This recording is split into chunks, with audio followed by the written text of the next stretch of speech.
Okay, welcome to the ninth Mekong Tourism Advisory Group meeting. Now we are almost in August. It's hard to believe that we've had, I think, almost 15 meetings, counting our Experience Mekong Collection meetings and also the Mekong Tourism Advisory Group meetings. So I think we've come a long way. Obviously, today the news with Vietnam is, I think, will be quite reflective when it comes to the next few months as it relates to opening tourism again. So I think of it, Vietnam, the new infections come a bit as a surprise, I think, to many of us. Today's call, we're going to have country updates from Cambodia and Myanmar. We also had Laos planned, but unfortunately Laos had to cancel last minute because of a conflict. So Cambodia and Myanmar. Before I turn it over to Mr. Ton to moderate the call, I'd quickly like to inform everyone as well of our virtual destination Mekong Summit, which will be on August 25th. It's not officially announced yet, even though it's live on the website. I'll put the link in the chat for everyone to kind of take a look. We're 95% done with speakers. It's free to register on the site. So if you haven't registered, please do so. The whole concept is a little bit different. So while obviously a lot of webinars talk about that tourism has been hit hard, a lot of people lost their jobs and speculate on when tourism may or may not open again. This Destination Mekong Summit is really focused on tangible action steps and recommendations to especially businesses in the region. And while it is focused on the Mekong region, I think it's also interesting for other regions in the world. So we've partnered with the UNWTO as well. So the actually opening remarks will be done by the director of Asia Pacific for UNWTO, the World Tourism Organization. But when you look at the agenda, I think you will agree that we have quite an interesting program. So it's 4 hours, 40 speakers, and one session is only 15 minutes. So we're really looking to get some tangible insights from this session. So, so this is just a quick preview. I hope that everyone here can join, and it also can help promote this event. So with that, I will turn it over to Kun Ton to start introducing Cambodia as the first country update. Ton? Okay. Thank you very much, Jens, for the introduction and for the information. So with that, I like to start with the first country updates, which is Cambodia. So today we have the representative from the Ministry of Tourism Cambodia to give us the update for the current situation for Cambodia. I'd like to hand over the floor to Mr. Perom, please.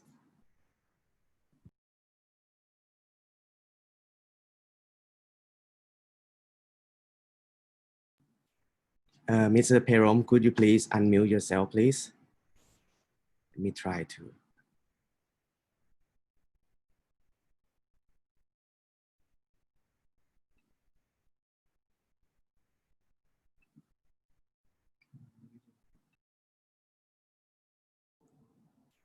Perom, could you unmute yourself? Hello? Can you hear me? Can all hear me, please? Hello? Yeah. Well, good afternoon, all. And firstly, on behalf of the Ministry of Tourism of the Kingdom of Cambodia and myself, I am delighted to join this virtual meeting with make another milestone of cooperation between the Ministry of Tourism from the GMS country and other, relevant.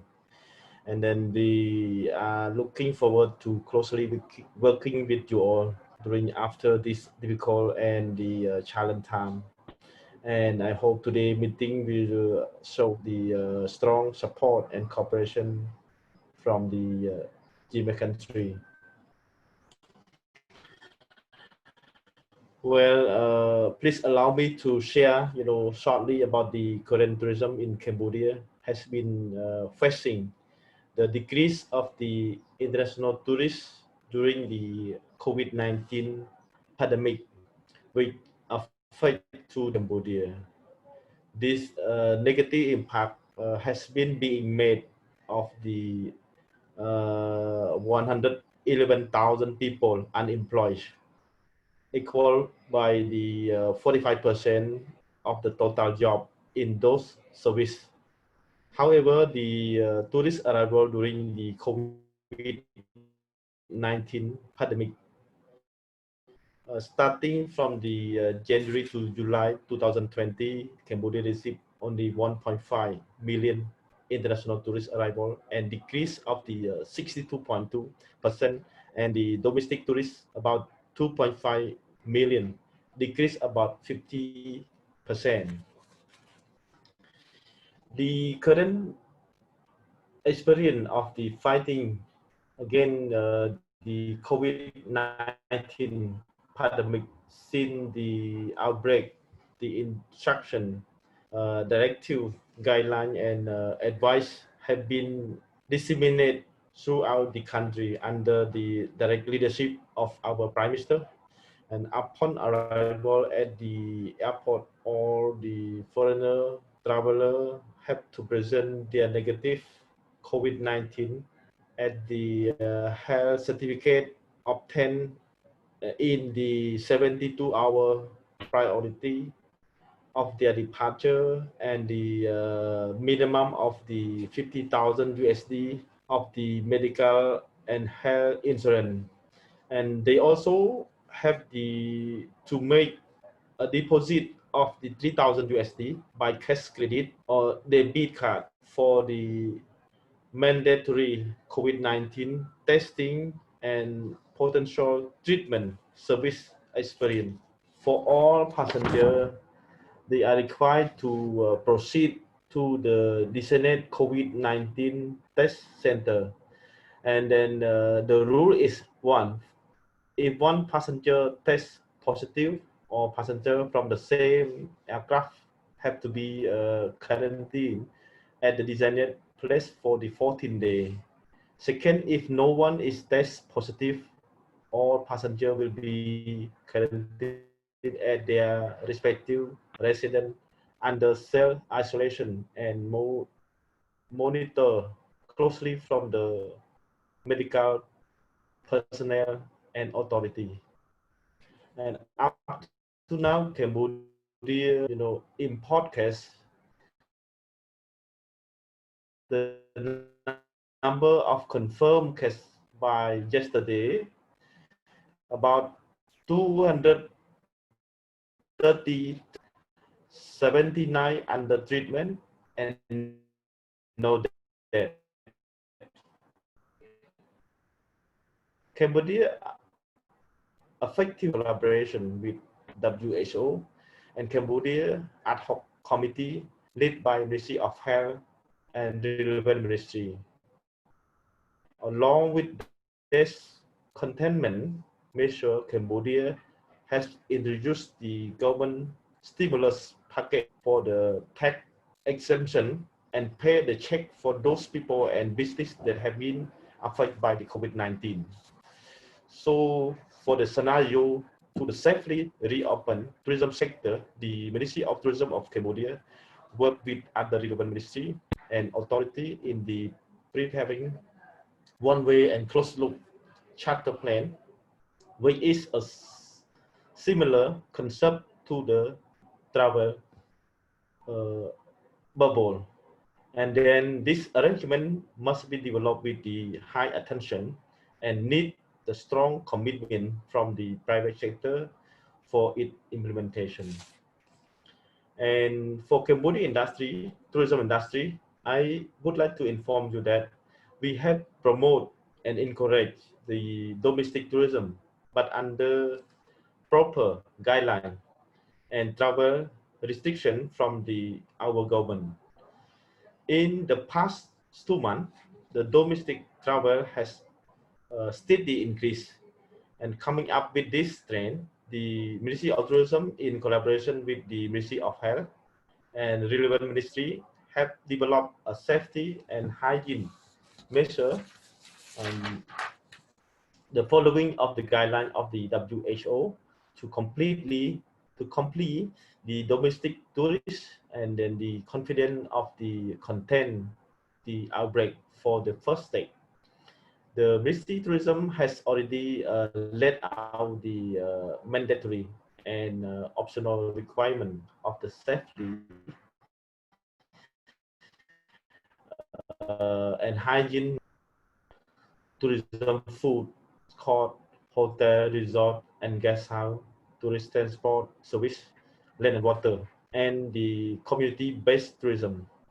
The second stage, we will discuss and develop a safety measure of the tourism service in the spa and massage, gym, KTV, entertainment, beer garden to prepare for their reopening. For the short-term measure, crisis management and maximum negative impact, the reduction of the COVID-19. This means that COVID-19 free country with no single death caused by the virus. For the long-term measure, to return the tourism production chance based on our strategic destination. Firstly, we are thinking about to improving the tourism image for the safe destination. Second, we are encouraging the international tourism movement by increasing tourism promotion and connectivity to the target market. And the last one, we are thinking for the establishing the competition of the tourism industry by strengthening tourism charm. And yeah, here all the short, report by Cambodia. And thank you for your kind attention. Thank you.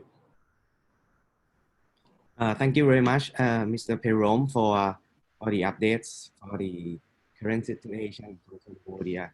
So I would like to open the floor a little bit before we move forward to the next country updates. So any questions for Mr. Perom first, please?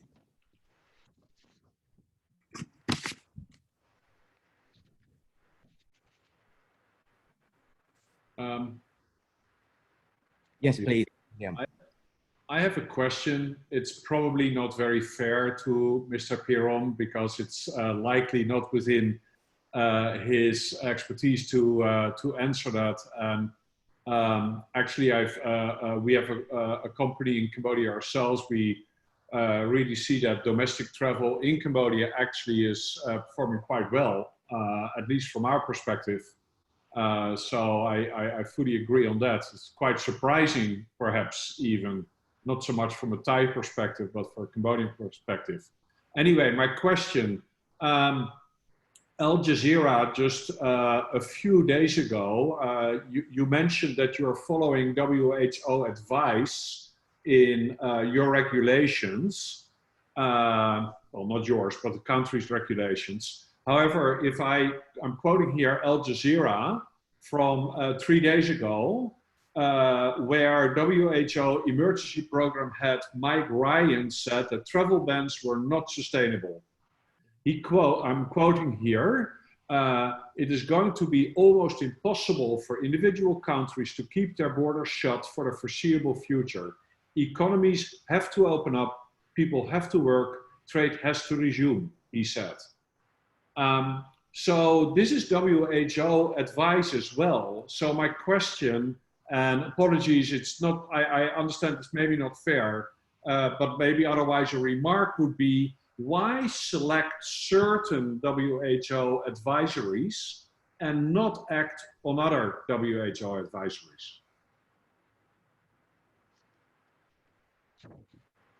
Sorry, I cannot get your answer. Can you repeat your question again? So the question is, WHO is actually saying it is not sustainable to keep these travel bans on. Actually, they have been saying that since February. It is on our website. And they've just recently said this again on Al Jazeera just 3 days ago. So WHO is actually advising to not have travel bans. They have been advising that all through the time, actually. So the question is, why choose to adhere to certain parts of WHO advice, but not adhere to their advice when it comes to do not do travel bans? That's their advice.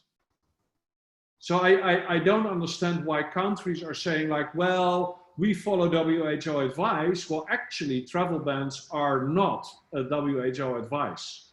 It's fully against their advice, actually. And again, I'm not claiming you can't make that decision. I understand that. But I think it is very important for these kind of discussions when WHO, the non-WHO, is being used to show that we are following advice that is actually not true. WHO has been advising clearly against travel bans since February 29.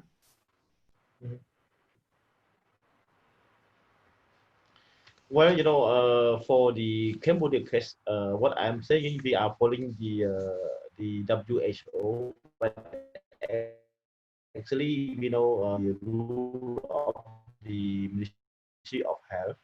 But just now, for the tourism industry in Cambodia, we are not open widely, you know, for the international and the domestic. But in case we open some, you know, and then actually the main purpose, we are following the Ministry of Health under the structure of the WHO, you know.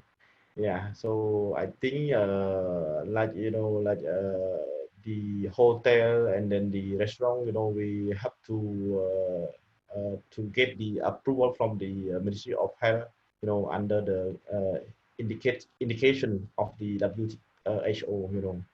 Yeah, I agree with you regarding to the WHO, you know.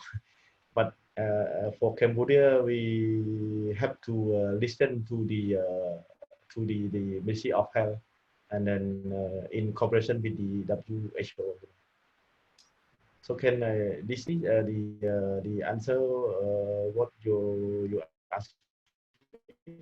So, thank you very much. It's just a matter of, you know, I think in panels like this, we need to address this more.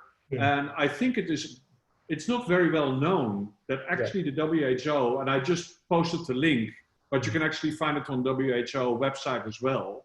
It's very clear. They actually advise actively against travel bans. They say, if you need to do a travel ban, do it only for a few days and monitor it every week, but you have to release it as soon as you can, because it's actually working actively against virus spread. There's proof. WHO has that on their website. So it's very strange, and obviously Cambodia is not the only country where this happens. It happens in the entire world. But I find it very strange because everybody is always saying like, well, WHO advice and we follow their advice. No, actually not. So I think this needs to be in discussions like this. Anyway, thank you very much, Piero. Thank you very much. I think, thank you, William. I think it's a very interesting point. And I obviously not just, as you mentioned, isolated for Cambodia as well. Maybe since we have Yu Jing on the call and he's, you know, formally in the UN network and obviously very close to many Asian countries and also being in Europe to also other countries in the world. Maybe Yu Jing, I don't want to put you on the spot, but maybe you have a comment on what Willem quoted from the article from Al Jazeera. Thank you, Jens. And well, as William himself has already mentioned, and I want to make sure that whatever I'm expressing here does not represent my former organization because I'm no longer working there. But as you said, William, it's not unique to Cambodia. It's not unique to Asian countries. It's actually many of the countries, including USA and UK, are not following what has been advised.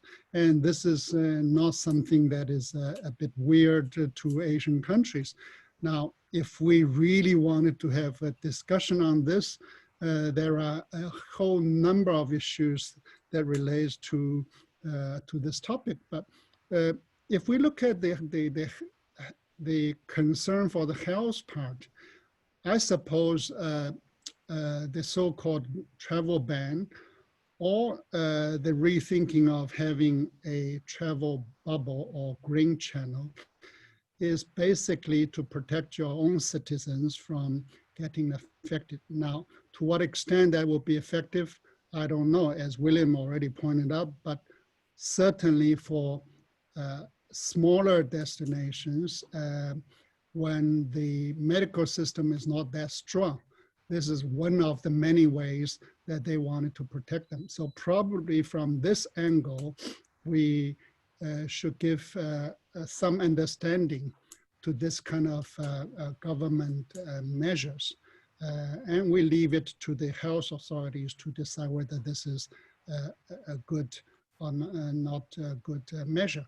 Now, when it comes to WHO, I'm not going to pinpoint what particular specific advices that we need to follow or not to follow. But if you look at all the 100 different measures that they advised, for instance, for wearing mask, they also changed their opinion at a later stage following all the Asian countries' practices.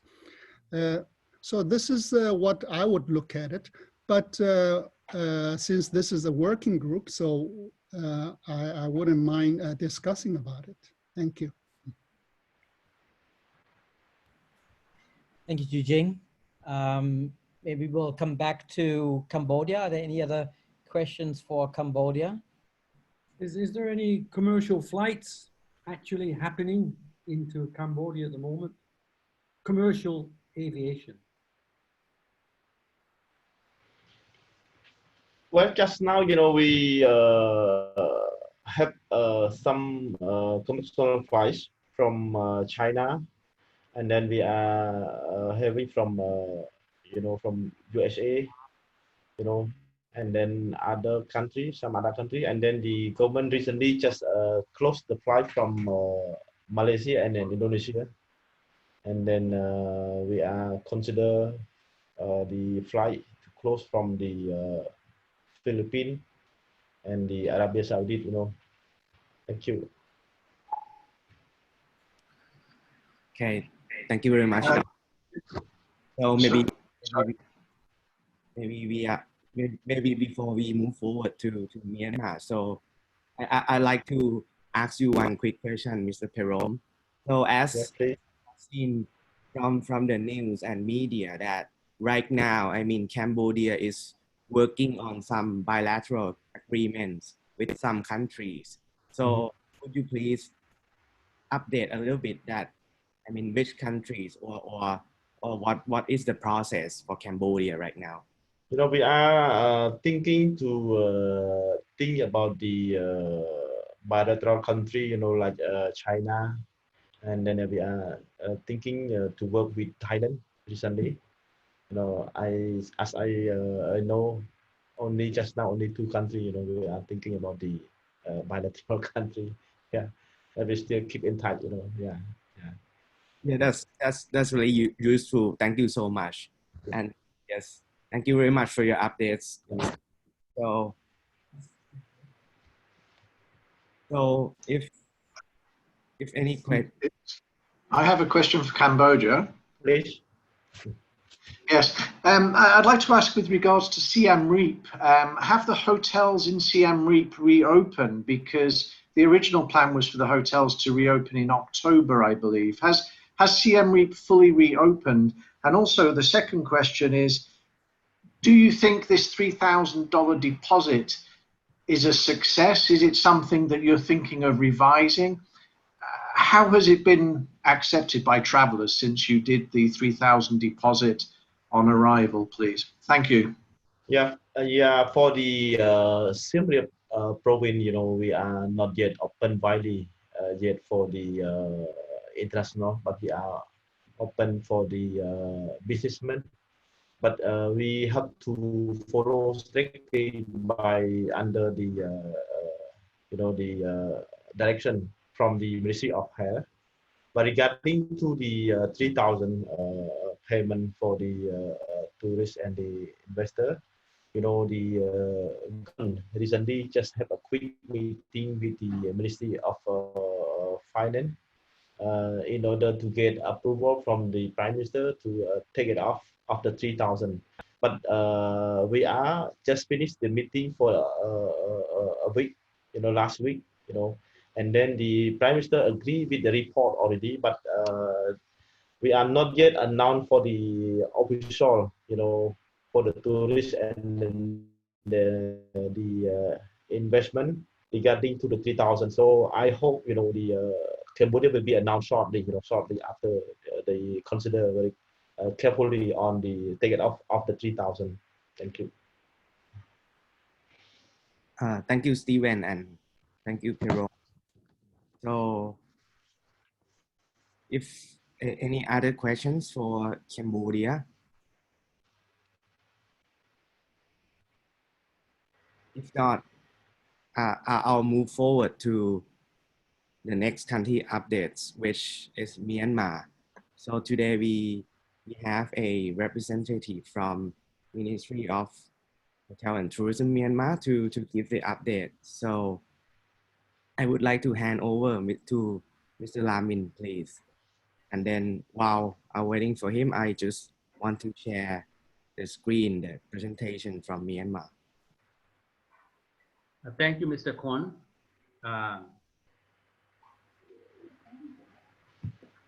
Yeah.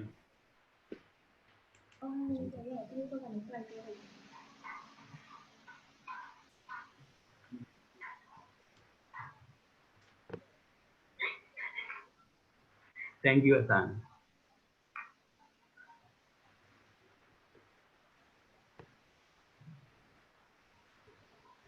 Okay. Good afternoon. Can you hear me? Okay. Good afternoon, distinguished participants, and I hope you all are safe and sound during this challenging time, and I'm very happy to give Myanmar updates. Next slide. No, back again. Okay. Yes, so far we have 351 confirmed cases and 294 recovered and 51 active, and the death toll is 6. So this death toll 6 is very constant. It was since 3 months ago. So you found that the people in Myanmar are very strong. Maybe the virus is very weak when it comes to Myanmar. So we found that most of the cases are found in Yangon. You can see the state and region. If you see the slide, you will find that mostly found in Yangon. So almost 248 cases found in Yangon. So 202 recovered, followed by Karen, Rakhine, Chain State, and so on. Next slide, please. So as I mentioned before my presentation, we are going with Myanmar tourism strategic roadmap, and now we are in the stage of reopening. So it will be it is started from January and between January to August. Next slide. So according to the activities, action plans of reopening, we are starting with domestic tourism. So hotels, domestic flights, and express lines buses resume in 1st June. So people are traveling from one cities to another, and some pagodas, mostly in Bagan and other famous pagoda, are open because domestic people, they used to go to pagodas, and other tourist destinations we are already open. So we found out that what we found out is that 75 occupancy in some selected tourist destinations. So last week I went to Ha'an with my deputy minister. So when we arrived there, we found all the hotels are fully booked. So even we are very difficult to find a room, difficult to find rooms to sleep one night. So very difficult. So it seems that people are eager to be traveling, and the domestic, starting with domestic tourism is quite successful. And Bagan, you see, when we have, if we access our website, you can see Bagan, many domestic people are traveling. Then what we hope is that the international airlines will be suspended till October, I think, because Myanmar cannot open alone. Other countries, they also need to open, start their airlines operations so that we are able to start with international tourism. Next slide, please. So what I would like to give information is that we have COVID-19 Myanmar tourism strategic roadmap. So this roadmap is being reviewed and revised by the support of Luxembourg Development Cooperation Agency. The support is not only technical, but also financial support. So they will draw 5-year roadmap, including 1-year action plan. So 5-year, it will be started from 2021 to 25. It is in line with ASEAN Economic Community 2025 ASEAN Tourism Strategic Plan, as well as Mekong Tourism Strategic Plan 2025. So the draft will be submitted to our ministry in October. So this strategic recovery roadmap will focus on 6 areas. So human resource development and capacity development, connectivity and tourism related infrastructure, marketing promotion, standards and guidelines for tourist destinations and services, visitor experience by developing new tourism products, sustainable, inclusive and responsible tourism. So we will focus on these 6 areas. Next, please. So now we have about 2,000 hotels all over the country, but now almost over 1,300, almost 1,400 hotels open, and in Mandalay region 345, Yangon region 327 hotels already open. And domestic airlines, so we have altogether 6 domestic airlines. As I mentioned, I don't want to mention details. 6 domestic airlines, they are flying from Yangon and other cities. Next slide, please. So during the COVID-19, we have conducted series of training programs. So supervisory skill training, digital marketing training, destination planning and management in company. So this kind of training already finished. This is online. So for the staff, this is the training for the staff from branch offices in state and regions and staff from private sector associations. So for private sector, a training on cross-departmental kitchen, food and beverage training on management, leadership, finance, revenue. So this is already finished. And another one is that workplace health and safety, food safety and hygiene. So this is for hotel staff. So altogether, 304 trainees have been giving training programs. Next slide, please. So for the relief packages for capacity building, we are going to conduct some trainings like tourism capacity building for tourism related grassroots personnel like tractor drivers, pony drivers, pony cart drivers, and so on. So this is only for, and we also give them for daily allowance. So this is for the packages, early packages. While they are attending, they will get income. So another one is that capacity upgrading for tourism industry personnel like hotel staff in region and states. And also we are going to open ASEAN standard tour guide upgrading for national tour guides.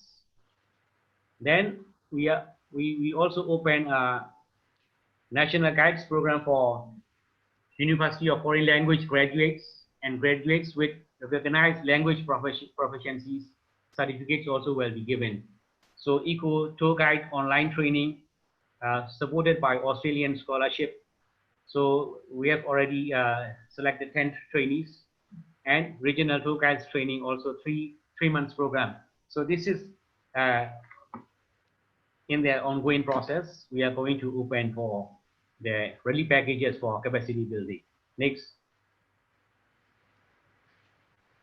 So we can stop promotion of our country because while we are not able to develop international tourism, since while we are developing domestic tourism, we are also doing digital promotion of Myanmar as COVID safe destination.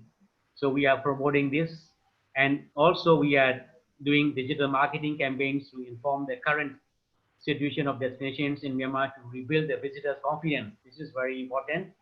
So when domestic travelers are going safely, then it will support to attract foreign visitors when to come to Myanmar. Myanmar is a safe destination for all kinds of visitors.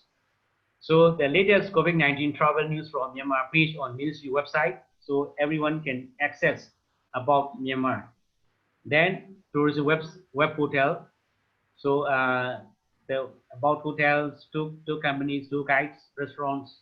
So this page also put it on the tourism website portal, and we are updating every day or every once in a 3 days or whatever we get updated news. So we put up 28 travel advisories for both international and domestic travelers. So it's a rules, you can find rules and regulations for travelers when they come, what they need. This is also we are doing. Next.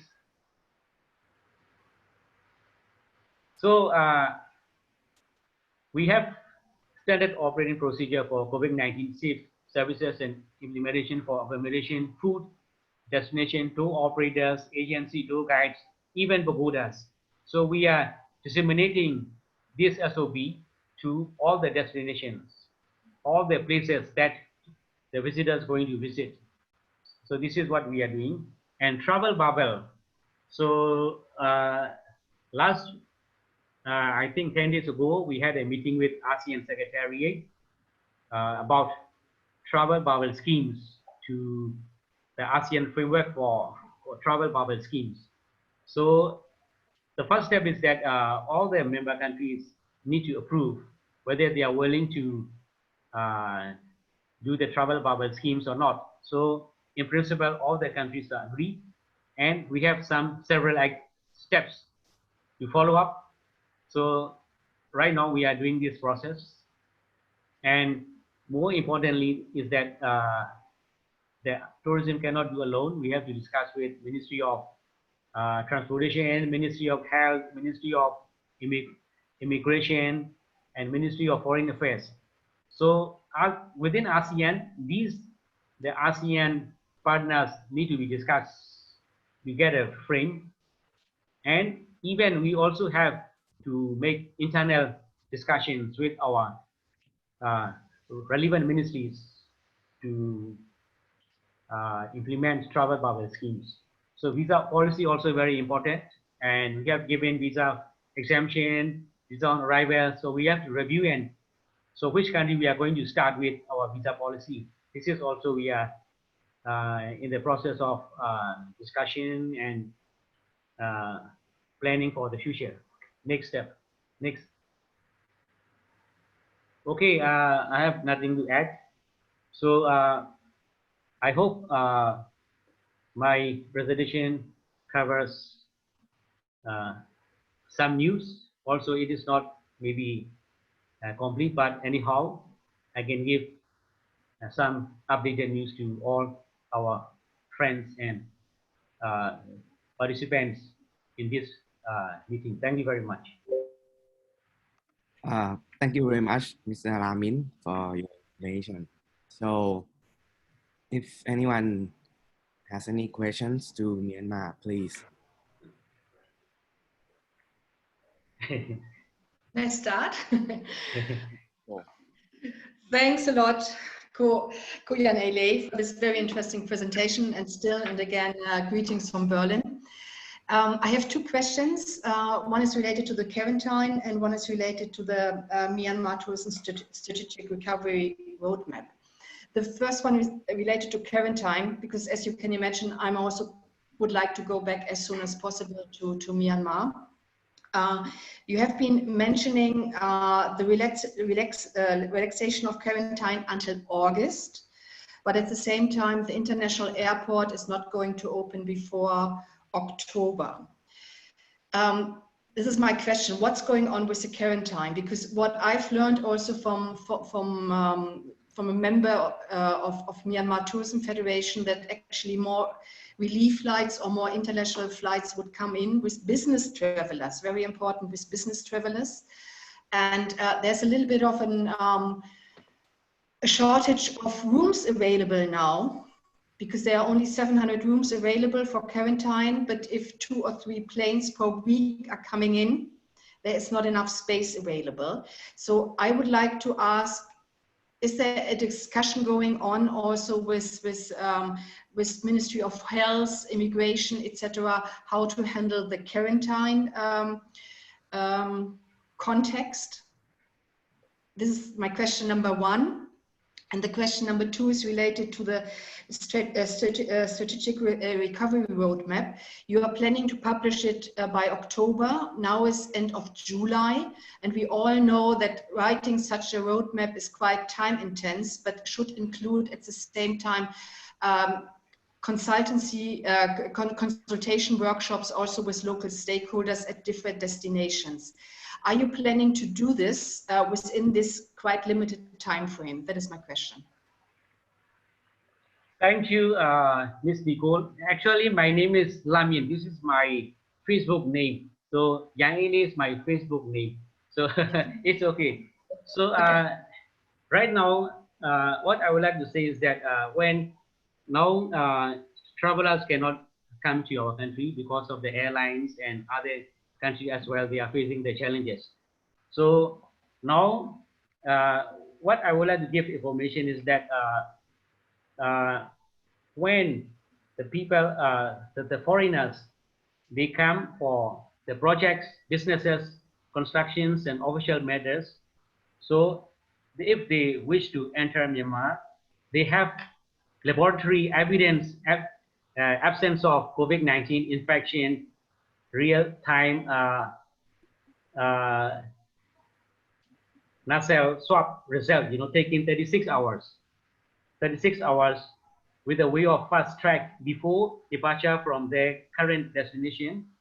So all arriving foreigners will be subject facility quarantine in the specific place, and after a day, travelers must have a nasal swab test. 5 days after a test is done, travelers will also need to test nasal swab again and required proof of negative PCR results. to start at the workplace. So they will be subject to testing at their own expenses. So so that's why when people come to Myanmar, if you are coming for traveling, you are not allowed. But coming with for the businesses, as I mentioned, concerned with the government or the projects, so they are allowed. So you can access the Myanmar website, travel advisory. So we are updating. When you see the website, when you check the website, you will find news and announcement. Then you click it, then you will find travel advisory. So it was mentioned in English as well as Myanmar language. So the quarantine already mentioned in details, you know.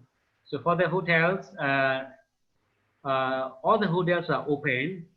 So the quarantine hotels about, as you mentioned, 700. So I think right now this is enough, you know, enough for the quarantine. And the second question is that the Luxembourg Development Cooperation Agency, yesterday I know, 2 days ago, we had a meeting with their officials, their responsible representative from the Luxembourg Development Cooperation Agency. So they have technical experts. So altogether 5 people. So they are doing they have to draw the tourism strategic recovery roadmap. So we have already framed, you know, because before they are helping to develop the master plan. This is already existed. The framework already existed with the help of UNWTO. So with that, this is before the COVID-19. So now already changed. You know, the step will be changed. The strategy direction will be changed. So with that, they will develop and they will submit the draft in October.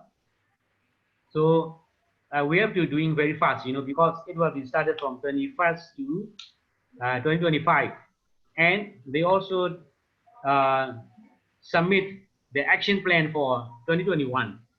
So this action plan for 2021 for 1 year, but the roadmap is 2021 to 25.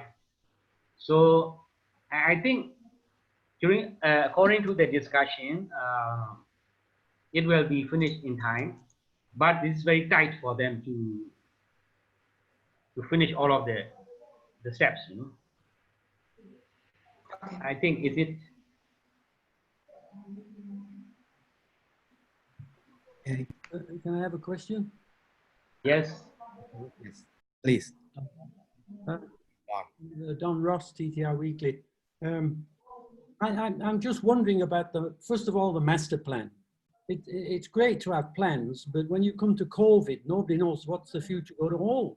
The IATA is talking about the aviation not recovering until 2024.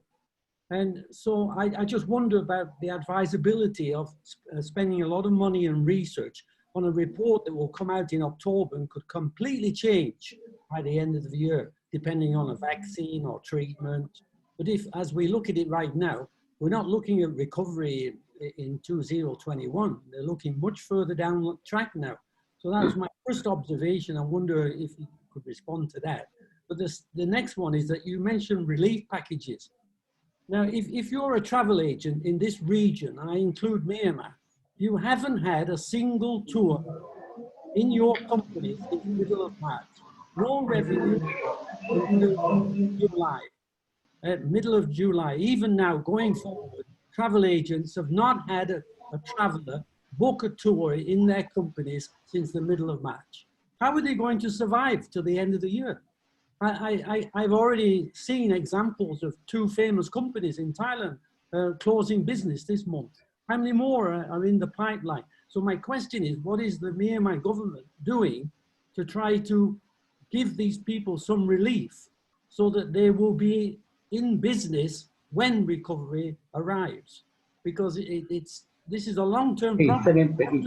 Finance your tour operators who are going bankrupt. Yes, thank you, Mr. Don Ross.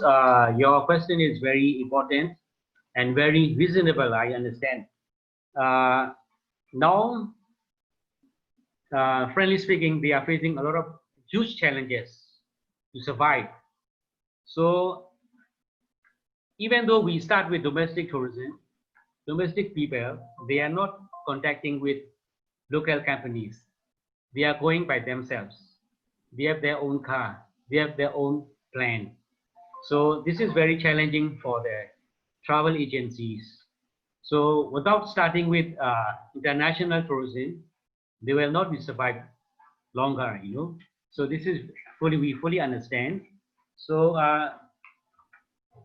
there right now the government within its capacity, they are providing with some stimulus packages, but this is very small. We understand it's not all the companies cannot get. Maybe around about more than 300 companies they are receiving, but we have about 200 travel agencies. So you can imagine that how it can be happen, you know, how it can be surviving. So that's why during the webinar with our minister and the state councillor, they discussed about how do the government support the businesses in hospitality industry, like hotels, even small hotels, big hotels, travel agencies, even tour guides. They are asking for help because without travelers, the guide, they have no job, you know. So what to do? So this is not facing Myanmar, but also other countries also facing. So that's why the state council also promised that she will review the stimulus packages that time.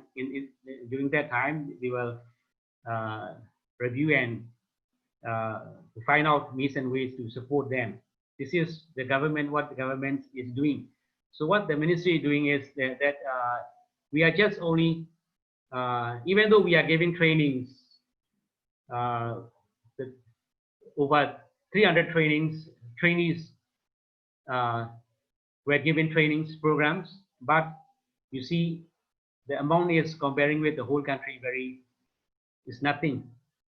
But the ministry is doing its best. The budget is not too much for the ministry to do it. So some travel companies, tour companies, some tourism professionals, they are changing their way of life. They are going to other business, you know, because if they are waiting for the support of the government, this is very difficult for them.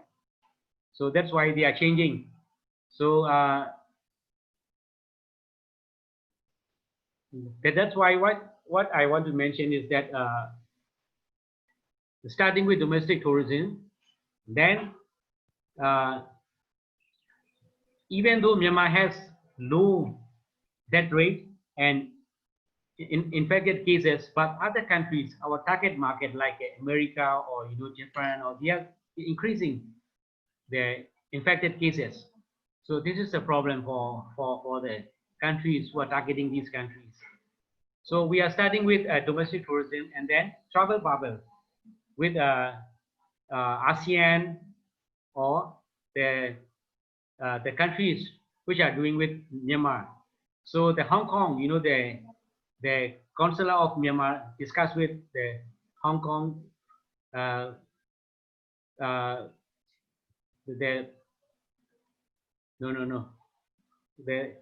directors from Hong Kong. During the discussion, Hong Kong would like to make with travel bubble with Myanmar.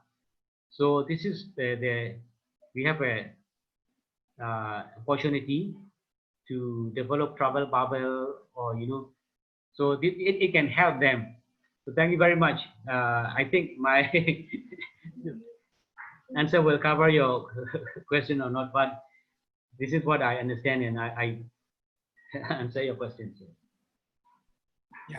Thank you very much, Mr. Lamin and Don. So, any more questions for Myanmar? Well, I don't. It's not a question, but it's more an observation. I would say. Again, we are talking with people from the Ministry of Tourism, and I fully understand that it's kind of like limited in scope, if you will.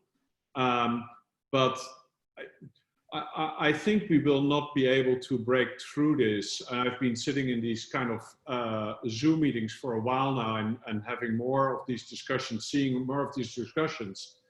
But the fact is we are talking about a respiratory disease here. We will never be able to get rid of this. So the moment that you start talking with Hong Kong, for example, as that example was brought up,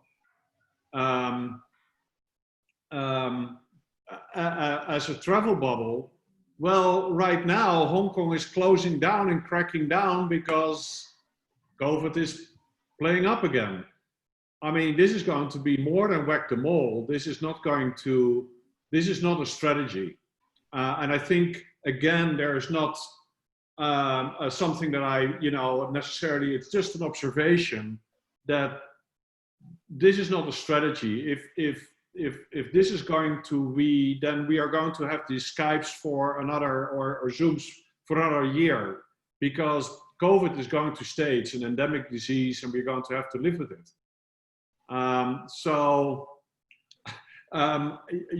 With all due respect for everything that is going on, it's the wrong strategy. And I think the Ministry of Tourism, I understand the problem they are in, because of course there's the Ministry of Public Health and all the other things, all the other ministries that were mentioned before. But I think, this is not going to work. COVID is going to stay here. Even with a vaccine, if it ever comes, it'd still be there. So yeah, that's just a remark that I wanted to make. Thank you, Mr. William, for your kind remarks. We carefully note that this is good suggestion for our ministry. Thank you very much.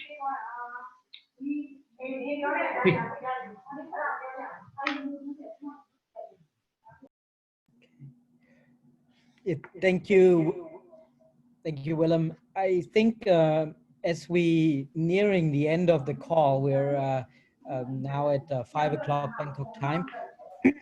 If there are any other questions from the floor, either to Cambodia or to Myanmar, I'd like to make a quick comment, just referring back to Don's point regarding strategic plans. As many of you know, our strategic plan, or actually our tourism marketing plan for the Mekong region, is expiring this year in 2020. And actually, together with all the member countries, we have agreed in the last board meeting that we're going to hold off on preparing a new plan until we know more. So that's just referring back to Don's point that again, we don't want to waste any resources and money putting a plan out that may be not be relevant anymore. So that's just referring back, as some of you may be wondering what will happen with our tourism marketing strategy for the Mekong region. Any other questions before we close the call?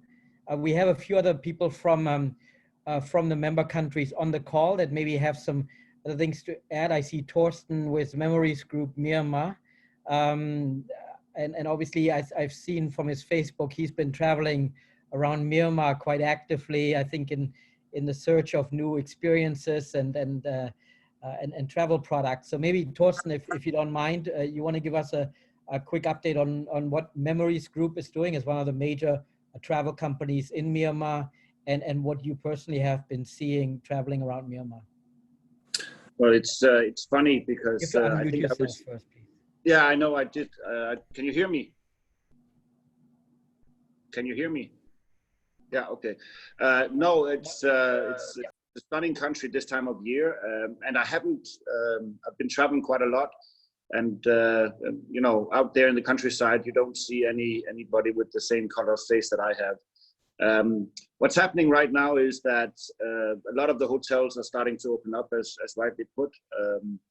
We have a surge of people from especially Mandalay and Yangon that are moving away on the weekends. We have a long weekend coming up now, and all the hotels in Pa'an are full. All the hotels in Moulmein, in Mandalay, Bagan are full. So domestic tourism is definitely up. We've seen here in the last 2 weeks that we've started to get relief flights in with expats that are returning. We're hoping that schools will start up with a week delay here end of August. And this is basically what's happening on that front. On the tourism part, I see a lot of my colleagues are also developing new products. We're in expectation here that hopefully there will be an ASEAN travel bubble. I concur with Dylan that this thing is not going to go away, and it's not going to go away with a possible or vaccine at some point. So I think we should start to look at how we can actually open it up so that tourism will start again. I've spoken to a lot of overseas travel agencies that are not sure if they're going to survive, especially Scandinavia. I've seen that they're expecting in the next 2 months that 50% of the travel agencies in Denmark, Norway, and Sweden will probably fold. And this is going to happen all over Western Europe. And this will change completely the whole spectrum of what's going on in Myanmar and the rest of ASEAN and Metag region. But we are seeing, personally here in Memories Travel, we have pivoted a little bit. We're starting to sell domestic travel as well, and we've seen quite a good uptake on that, mainly because people are not able to travel anywhere else, so they're traveling inside the country, and that's actually a good thing. Thank you, Thorsten. Any other thoughts in terms of what Memories Group is doing and how Memories Group is preparing during this time now and then for recovery? Well, we're looking actively to expand on especially experiences, and we're looking actively to do new experiences in both in accommodation, but also you know, involving local minorities all over the country. And this is part of why I've been traveling around to check out new places, to check out completely different experiences in Myanmar. Great. Any other questions or any other organizations that are in one of the two member countries, Cambodia or Myanmar, that want to make a comment or have any other observations? If not, then I think I'll thank all of you for joining this call. So we're at about an hour now, so we want to keep it somewhat at that time frame. So again, thanks very much for joining, and we'll keep you posted.